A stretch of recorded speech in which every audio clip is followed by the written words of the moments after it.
Hi viewers, வணக்கம். Welcome to my channel. இன்னைக்கு இந்த வீடியோவில் நான் உங்களுக்கு மட்டன் குழம்பு எப்படி செய்கிறது அப்படிங்கிறது தான் காமிக்க போகிறேன். ஸோ வாங்க நம்ம வீடியோக்குள்ளே போகலாம். ஓகே, இப்போ நம்ம குக்கரில் தான் நம்ம இன்றைக்கி மட்டன் குழம்பு பண்ண போகிறோம். ஸோ ஃபஸ்ட்டு குக்கரை வந்து நல்லா சூடானதும் அதில் நாம் தேவையான அளவு எண்ணெய் விட்டுக்கலாம். எண்ணெய் நல்லா சூடாகிடுச்சு. இப்போ நாம் அதில் சோம்பு ஆட் பண்ணிக்கலாம். ஜீரகம் கொஞ்சம் ஆட் பண்ணிக்கோங்க. லவங்கம், பட்டை, அப்புறம் ஏலக்காய், ஒரு அன்னாசிப்பூ, 2 காஞ்ச மிளகாவும் அதில் சேர்த்துக்கோங்க. அதில் வாசனைக்கு கொஞ்சம் கருவேப்பிலை சேர்த்துக்கோங்க.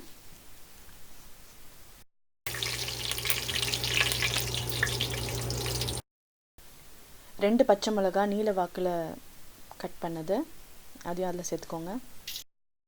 இப்போ நம்ம நறுக்கி வச்சுருக்க வெங்காயத்தை அதில் ஆட் பண்ணிக்கலாம்.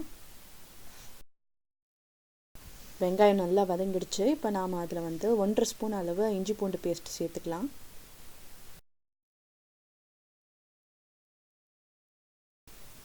இஞ்சி பூண்டு பேஸ்ட் சேர்த்த அப்புறம் அதை நல்லா வதக்கிக்கோங்க. நான் வந்து இதில் வந்து 5 வெங்காயம் 4 தக்காளி கட் பண்ணேன். பட் அதில் வந்து கொஞ்சோண்டு நிறுத்திட்டு தான் இதில் இப்போது போட்டு நம்ம வதக்கிட்டுருக்கோம். ஏன்னா கடைசியாக நம்ம கொஞ்சம் வெங்காயம் தக்காளியை வதக்கி அரைச்சி இதில் ஊற்ற போகிறோம். அதனால் அதை நான் கொஞ்சம் தனியாக வச்சுருக்கேன். வெங்காயம் இஞ்சி பூண்டு எல்லாமே இப்போ நல்லா வதங்கிடுச்சு. நல்ல ஒரு வாசனை வருது. இப்போ நாம் வந்து அதில் தக்காளி ஆட் பண்ணிக்கலாம்.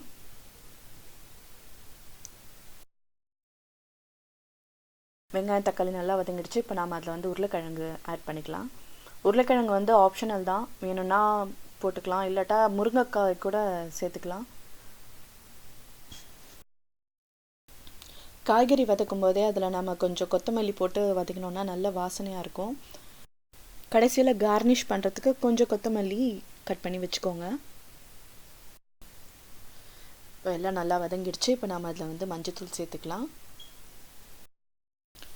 1 ஸ்பூன் அளவு கரம் மசாலா சேர்த்துக்கோங்க. 3 ஸ்பூன் குழம்பு மிளகாய் தூள் சேர்த்துக்கோங்க. எல்லாம் நல்லா வதங்கிடுச்சு. இப்போ நாம் வந்து அதில் மட்டனை சேர்க்கலாம்.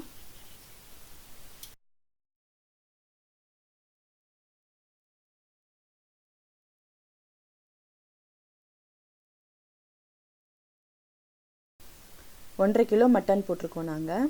இப்போ இந்த மசாலாலாம் நல்லா மிக்ஸ் பண்ணி விட்டுக்கோங்க. இப்போ தேவையான அளவு உப்பு அதில் சேர்த்துக்கலாம். உப்பு போட்ட அப்புறம் நல்லா மிக்ஸ் பண்ணி விட்டுட்டு கொஞ்சம் நேரம் மூடி போட்டு, வெயிட் போட தேவையில்லை, கொஞ்சம் நேரம் மூடி போட்டு அப்படியே வச்சோன்னாக்கா அது தண்ணி விடும்.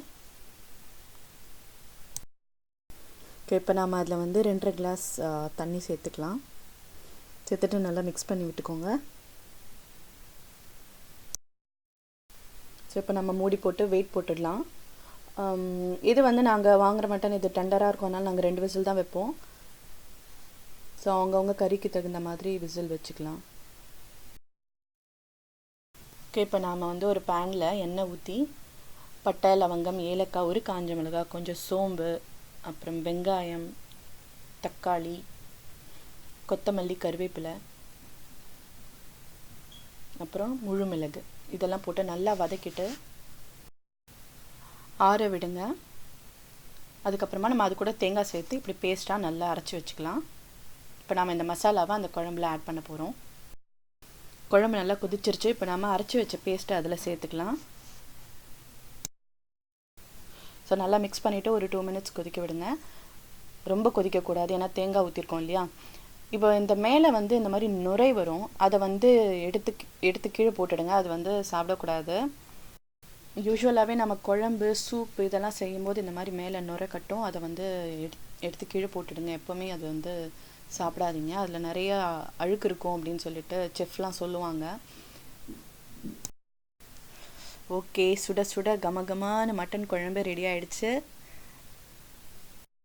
இந்த மட்டன் குழம்பு நீங்கள் ஒயிட் ரைஸ், இட்லி, தோசை, சப்பாத்தி, பரோட்டா இது எல்லாத்துக்குமே வச்சு சாப்பிடலாம். ரொம்ப நல்லாயிருக்கும்.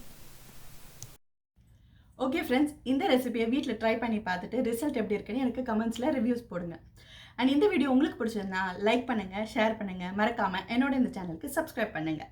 சீக்கிரமே நான் உங்களை இன்னொரு வீடியோவில் சந்திக்கிறேன். அதுவரை ரஞ்சிதா சைனிங் ஆஃப். பாய்.